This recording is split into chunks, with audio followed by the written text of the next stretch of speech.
Channel بات کرتا ہے اٹھا کے منہ بھی شاہوں سے، جہاں کو باخبر کرتا ہے یہ مفلس کی آہوں سے۔ ناظرین گرامی السلام علیکم ورحمۃ اللہ وبرکاتہ۔ سیدھی بات کے تازہ ترین خبروں میں آپ لوگوں کا استقبال ہے۔ آئیے سب سے پہلے آج کی سرخیوں پر نظر کر لیتے ہیں۔ سال 2027 میں ہندوستان کو مل سکتی ہے پہلی خاتون چیف جسٹس، ایس سی کولجیم نے بھیجی 9 ناموں کی سفارش۔ اعظم خان معاملے کو UN میں اٹھانے کا فیصلہ۔ بی جے پی کی جن آشیرواد یاترا کورونا کی تیسری لہر کو دعوت دے رہی ہے، شیو سینا کا الزام۔ بی جے پی کے نئے انڈیا میں سچ بولنے کا مطلب سزا کو دعوت دینا ہے، محبوبہ مفتی کا بیان۔ سنندا پشکر موت معاملے میں کانگریس لیڈر ششی تھرور سبھی الزامات سے ہوئے بری۔ اتر پردیش میں پرائمری اور مڈل اسکولوں کو کھولنے کی تاریخ کا اعلان۔ 1.5 سال بعد سپریم کورٹ میں جسمانی طور پر سماعت شروع ہونے کا امکان روشن۔ توہین رسالت اور مذہبی رہنماؤں کی شان گستاخی کے خلاف سخت کارروائی ضروری، ابو عاصم اعظمی کا مطالبہ۔ سرکار نے سپریم کورٹ کے سامنے تسلیم کیا پیگاسس کا استعمال کیا گیا، پی چدمبرم کا بیان۔ تاجکستان میں افغانستان سفارت خانے نے اکھاڑ پھینکی اشرف غنی کی تصویر، امراللہ صالح کو بتایا صدر۔ سعودی عرب بیرون ملک پھنسے تارکین وطن کے اقاموں اور ویزوں میں 30 ستمبر تک مفت توسیع۔ ہم پناہ گزینوں کی آمد کو روکنے کے لیے تمام ضروری اقدامات اٹھا رہے ہیں، نائب صدر فواد اکتائے کا بیان۔ امریکی اسپیشل فورسز کے بائیو میٹرک شناخت کے آلات طالبان کے ہاتھ لگ گئے۔ عالمی برادری کو افغانستان کی مدد کرنے کی ضرورت ہے، عمران خان کا بیان۔ شام میں دہشت گردوں کے میزائل حملے، 3 شہری ہلاک، 4 زخمی۔ علاقائی ممالک مشترکہ تعاون سے مسائل حل کر سکتے ہیں، ابراہیم رئیسی کا بیان۔ گیٹرس الثانی ملاقات، افغانستان کے معاملے میں کوششوں پر قطر کا شکریہ۔ ترکی میں مضبوط مکانات کی تعمیر کا منصوبہ بھرپور طریقے سے جاری ہے، سعد ایردوغان کا بیان۔ ناظرین گرامی السلام علیکم ورحمۃ اللہ وبرکاتہ۔ سیدھی بات کے تازہ ترین خبروں میں آپ لوگوں کا استقبال ہے۔ ناظرین گرامی، میں انصار عزیز ندوی اس وقت دن بھر سے آئی ہوئی کچھ اہم ترین خبروں کی تفصیلات لے کر حاضر ہوا ہوں۔ تفصیلات میں جانے سے پہلے میں آپ کو اطلاع کر دوں کہ آج کے دونوں پرائم ٹائم شائع ہو چکے ہیں، جس میں اہم ترین خبروں پر تبصرہ ہوا ہے۔ جناب آپ نے نہیں دیکھا، جائے دیکھیں، دوسروں تک پھیلانے کی کوشش کریں، لنک کو شیئر کریں، ادارے کی مضبوطی آپ لوگوں کی مضبوطی ہے۔ آئیے بات کرتے ہیں پہلے خبر کی۔ سپریم کورٹ کی کولجیم نے 22 ماہ بعد 9 نئی تقرریوں کی سفارش کی ہے۔ موصولہ اطلاعات کے مطابق chief justice of India NV Ramana نے منگل کو حکومت کے پاس یہ نام بھیجے ہیں۔ 9 ناموں میں سے 3 نام خاتون ججوں کے ہیں۔ 3 خاتون ججوں میں سے ایک آنے والے وقت میں ہندوستان کی پہلی خاتون چیف جسٹس آف انڈیا بھی بن سکتی ہے۔ کولجیم نے اپنی پہلی بار 3 خواتین ججوں کے ناموں کی سفارش کی۔ اس میں کرناٹک ہائی کورٹ کی جج جسٹس BV ناگرنا اور تلنگانہ ہائی کورٹ کی چیف جسٹس ہما کوہلی اور گجرات ہائی کورٹ کی جج جسٹس بیلا ترویدی کے نام حکومت کو بھیجے گئے ہیں۔ اس میں جب جسٹس BV ناگرنا ہندوستان کی پہلی خاتون چیف جسٹس بن سکتی ہے، ناگرنا سال 2027 میں چیف جسٹس بن سکتی ہیں، اس طرح کی شبہات ظاہر کیے جا رہے ہیں۔ ناظرین، سماجوادی پارٹی رکن پارلیمنٹ اعظم خان کے خلاف درج مقدموں کو فرضی قرار دیتے ہوئے اسے خارج کرنے کا مطالبہ کرنے والے RTI کارکن اب اس معاملے کو اقوام متحدہ میں لے جانے پر غور کر رہے ہیں۔ مستقل طور سے اتراکھنڈ کے نینی تال باشندہ RTI کارکن دانش خان نے بدھ کو UNI سے بات چیت میں کہا کہ 7 جولائی کو حقوق انسانی کمیشن میں ایک عرضی داخل کی تھی، جس میں انہوں نے رامپور کے SP رکن پارلیمنٹ کے خلاف درج مقدموں کو فرضی قرار دیتے ہوئے اسے انسانی حقوق کی خلاف ورزی قرار دیا تھا۔ کمیشن نے ان کی عرضی کو 10 اگست کو درج کیا تھا، جبکہ 16 اگست کو عرضی کو یہ کہتے ہوئے خارج کر دیا گیا تھا کہ عدالت کا معاملہ ہے، اس لیے اس پر غور نہیں کیا جا سکتا۔ دانش خان نے کہا کہ اعظم خان کے خلاف درج زیادہ تر مقدموں میں انہیں ضمانت مل چکی ہے، اس کے باوجود انہیں ہراساں کیا جا رہا ہے۔ ان کا کہنا تھا کہ انسانی حمیت کو دیکھتے حقوق انسانی کمیشن اس پر ایکشن لے۔ انہوں نے کہا کہ اپنی عرضی میں انہوں نے اعظم خان کے علاوہ ملک میں رہنے والے مذہبی اقلیتوں کی ہراسانی کی بات کہی ہے۔ اس کے خارج ہونے کے بعد اب وہ اقوام متحدہ میں جائیں گے۔ اس سلسلے میں اگلے 1-2 دن میں ای میل کے ذریعے اپنی بات UNO کے سامنے پیش کریں گے، اس طرح کی بات سامنے آئی ہے۔ ناظرین گرامی، ہندوستان میں کورونا پر کچھ حد تک قابو ضرور پا لیا گیا ہے، لیکن ملک بھر سے کئی ایسی تصویریں سامنے آتی رہتی ہیں جو کورونا کی تیسری لہر کو دعوت دیتی ہوئی دکھائی پڑتی ہے۔ اس درمیان شیو سینا رکن پارلیمنٹ سنجے راوت نے BJP کی جن آشیرواد یاترا کو تیسری لہر کو دعوت دینے والا ٹھہرایا ہے۔ بدھ کی روز انہوں نے ممبئی میں صحافیوں سے بات چیت کرتے ہوئے کہا کہ BJP کو تھوڑا صبر سے کام لینا چاہیے۔ جن آشیرواد یاترا تیسری لہر کو دعوت دینے والا ہے، BJP ایسا قصدن کر رہی ہے۔ قابل ذکر بات ہے کہ مرکزی کابینہ کی توسیع کے بعد اس میں شامل بھارتی پوار، کپل پاٹل اور بھاگت کراڈاس ہفتے کی شروع سے مہاراشٹر کے الگ الگ حصوں میں لوگوں سے رابطہ قائم کرنے اور حالیہ الیکشن میں بی جے پی کی جیت پر ان کا شکریہ ظاہر کرنے کے لیے جن آشیرواد یاترا کر رہے ہیں۔ اسی تعلق سے شیو سینا لیڈر سنجے راوت نے بی جے پی کو تنقید کا نشانہ بنایا اور کہا کہ بھیڑ لگانے والا کوئی بھی پروگرام اس وقت نہیں کیا جانا چاہیے۔ ناظرین گرامی، پی ڈی پی صدر جموں کشمیر کے سابق وزیر اعلیٰ محبوبہ مفتی نے الزام لگایا کہ بی جے پی کے نئے انڈیا میں سچ بولنے کا مطلب سزا کو دعوت دینا ہے۔ انہوں نے کہا کہ آج جو بھی بی جے پی کی تقسیمی سیاست اس کے جموں کشمیر سے متعلق غلط بیانیہ کے خلاف بولتا ہے اس کو اس کی سزا بھگتنی پڑتی ہے۔ محبوبہ مفتی نے باتیں بدھ کو یہاں انفورسمنٹ ڈائریکٹوریٹ کے دفتر کے باہر نامہ نگاروں سے گفتگو میں کہی، جہاں وہ اپنی والدہ کے ساتھ آئی تھی جنہیں پوچھ گچھ کے لیے بلایا گیا تھا۔ انہوں نے کہا کہ آپ نے کل خود دیکھا کہ کس طرح پیشہ ورانہ فرائض کے انجام دہی کے دوران آپ لوگوں کو پیٹا گیا۔ نئے انڈیا میں جو بھی سچ بولتا ہے اس کو اس کی سزا دی جاتی ہے۔ این آئی اے اور ای ڈی جیسی ایجنسیاں جن کو بہت ہی سنجیدہ کاموں کے لیے بنایا گیا تھا، اس کا استعمال سیاستدانوں، کارکنوں، میڈیا اہلکاروں، طلباء کے خلاف کیا جا رہا ہے۔ ناظرین گرامی، سنندہ پشکر موت معاملے میں دہلی کی ایک عدالت نے کانگریس لیڈر ششی تھرور کو بری کر دیا ہے۔ انگریزی اخبار دی ہندو کے مطابق فیصلہ سنائے جانے کے بعد ششی تھرور نے کہا کہ بہت شکریہ یور آنر، اذیت کے 7.5 سال گزر گئے، میں اس فیصلے کی سراہنا کرتا۔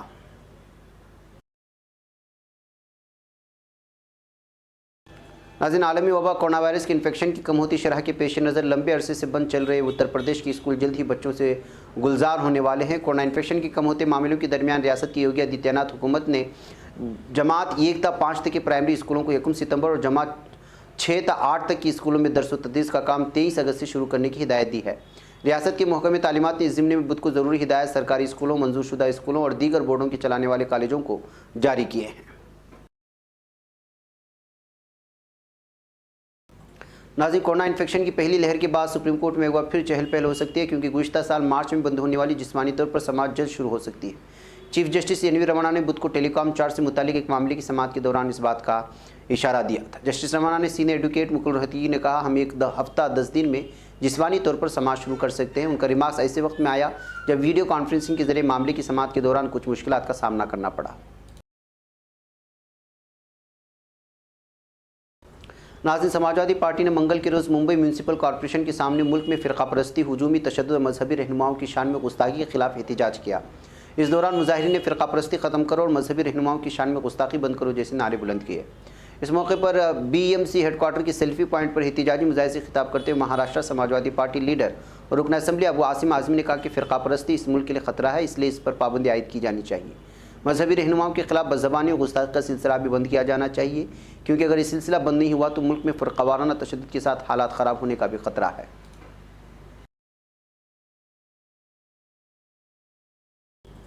ناظرین، کانگریس کی سینئر رہنما پی چدمبرم نے سپریم کورٹ کی جانب سے مبینہ پیگاسس جاسوسی معاملے میں مرکز کو نوٹس جاری کیے جانے کے پس منظر میں بدھ کو دعویٰ کیا کہ سالیسیٹر جنرل کا عدالت کے سامنے کہنا پیگاسس کے استعمال کا اعتراف ہے کہ اس اسپائی ویئر کے بارے میں سرکار کے پاس جانکاری ہے جسے عوامی نہیں کیا جا سکتا۔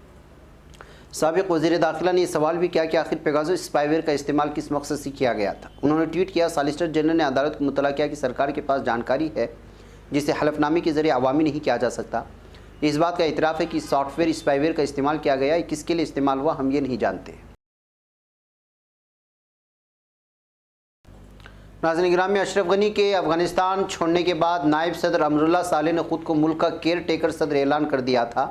امراللہ صالح کے اعلان کا اثر تاجکستان میں بھی نظر آیا۔ تاجکستان کی راجدھانی دوشانبے واقع افغانستان کی سفارت خانے نے اشرف غنی کی تصویر کو اکھاڑ پھینکا، ان کی جگہ پر اب امراللہ صالح کی تصویر لگا دی ہے۔ اس کے بغل میں پنجشیر صوبے کے شیر کہے جانے والے کمانڈر احمد شاہ مسعود کی بھی تصویر لگائی گئی ہے۔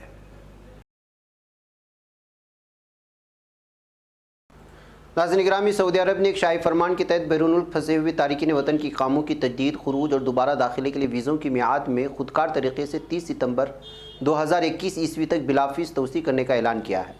سعودی پریس ایجنسی کے مطابق جنرل ڈائریکٹوریٹ آف پاسپورٹس جوازات نے خودکار طریقے سے پہلی ویزوں کی تجدید کا عمل شروع کر دیا اور اس کام کی ویزا حاملین سے کوئی اضافی فیس بھی وصول نہیں کی جائے گی۔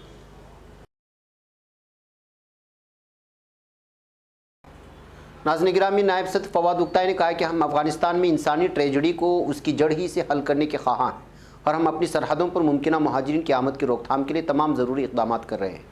استنبول میں اپنی تقریر میں فواد اکتائے نے وضاحت کی کہ افغانستان میں انسانی ٹریجڈی جاری ہے اور ملک کئی سالوں سے سیاسی عدم استحکام، خانہ جنگی اور غیر یقینی صورتحال سے دوچار ہے۔ نائب صدر اکتائے نے یہ بھی کہا کہ ہم افغانستان میں انسانی ٹریجڈی کو اس کی جڑ سے حل کرنے کے خواہش مند ہیں اور ہم اپنی سرحدوں پر ممکنہ مہاجرین کی آمد کی روک تھام کے لیے تمام ضروری اقدامات بھی اٹھا رہے ہیں۔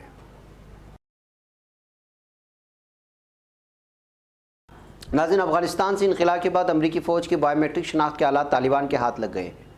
دی انٹرسپیٹ انٹرنیٹ سائٹ کی امریکہ اسپیشل آپریشن کمانڈ آفس کے حوالے سے شائع کردہ خبر کے مطابق HIIDE نامی ان بائیو میٹرک شناخت کے آلات میں سے بعض گزشتہ ہفتے طالبان کے ملک گیر حملوں کے دوران تنظیم کے ہاتھ لگے ہیں۔ اندیشہ ظاہر کیا جا رہا ہے کہ انسانی آنکھ کی پتلی سے اور فنگر پرنٹ سے شناخت کرنے والے آلات کولیشن فورسز کے لیے کام کرنے والے افغان شہریوں کو منظر عام پر لا سکتے ہیں۔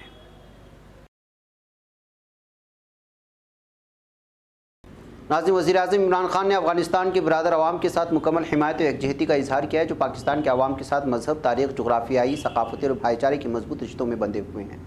منگل کے روز اسلام آباد میں افغانستان کی سیاسی رہنماؤں کے وفد ارکان سے گفتگو کرتے وزیر اعظم نے واضح طور پر کہا ہے کہ پاکستان سے بڑھ کر کوئی ملک افغانستان میں امن و استحکام کا خواہش مند نہیں۔ انہوں نے کہا کہ موجودہ صورتحال میں افغان رہنماؤں پر انتہائی ذمہ داری عائد ہوتی ہے کہ وہ افغانستان کو پائیدار امن، ترقی اور استحکام کی راہ پر گامزن کرنے کے لیے مل کر تعمیری کردار ادا کریں۔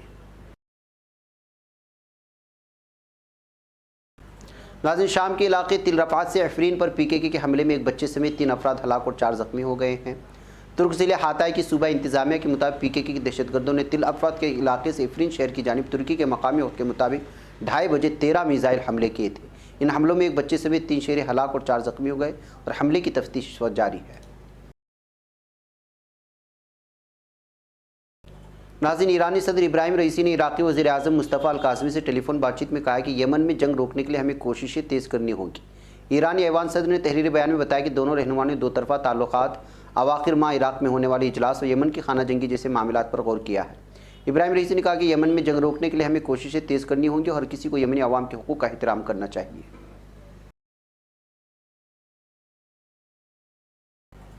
ناظرین، اقوام متحدہ کے سیکریٹری جنرل اینٹونیو گٹرس نے قطر کے وزیر خارجہ محمد بن عبد الرحمن الثانی کے ساتھ ٹیلی فونک ملاقات کی۔ مذاکرات میں دوحہ میں افغان فریقین و طالبان کے درمیان جاری مذاکرات پر بھی بات چیت کی گئی۔ اقوام متحدہ سیکریٹری جنرل آفس کے جاری کردہ بیان کے مطابق گٹرس نے الثانی کے ساتھ مذاکرات میں طالبان و افغان پارٹیوں کے درمیان ڈائیلاگ شروع کروانے پر قطر کا شکریہ بھی ادا کیا۔ مذاکرات میں گٹرس نے امید ظاہر کی کہ کوششیں ایک جامع اور مشمولہ عبوری مرحلے کا بھی سبب بنیں گی۔ ناظرین، صدر رجب طیب اردوغان نے سال 2012 میں شروع کردہ زلزلوں کے پیش نظر عظیم بحالی منصوبے پر ترکی کے چاروں گوشوں میں کام جاری ہے۔ اردوغان نے اپنے ٹویٹر پیغام میں کہا ہے کہ اربن ٹرانسفارمیشن امور کے دائرۂ عمل میں زلزلے کے خلاف قوت مدافعت رکھنے والے مکانات کی تعداد میں تواتر سے اضافہ کیا جا رہا ہے۔ ترک صدر نے واضح کیا کہ پرعزم طریقے سے جاری منصوبے کے دائرۂ عمل میں 81 شہروں کے 922 تحاصیل میں 3 لاکھ مکانات کو مسمار کرتے ہوئے اثر نو تعمیر کیا گیا۔ انہوں نے یہ بتایا کہ ان مکانات میں سے 1 لاکھ استنبول میں تعمیر کیے گئے، ان پر 90 ارب لیرے کی مالیت آئی ہے۔ ناظرین گرامی، یہ تھی کچھ اہم ترین خبریں جو آپ لوگوں کے سامنے رکھ دی گئی۔ مجھے یہاں پر اجازت ہے، انشاءاللہ پھر آپ لوگوں سے ملاقات ہوگی۔ السلام علیکم ورحمۃ اللہ وبرکاتہ۔ یہ چینل حق نگر بن کر کچل دیتا ہے فتنوں کو، اگر گندی ہو پالیسی تو مرتے دیکھ کتنوں کو، اسی بازار میں بکتے ہوئے دیکھا ہے سپنوں کو، سبھی یکساں ہے یہ پیغام دو غیروں کو اپنوں کو، وطن اہل وطن کا ہے گلے بے خار سیدھی بات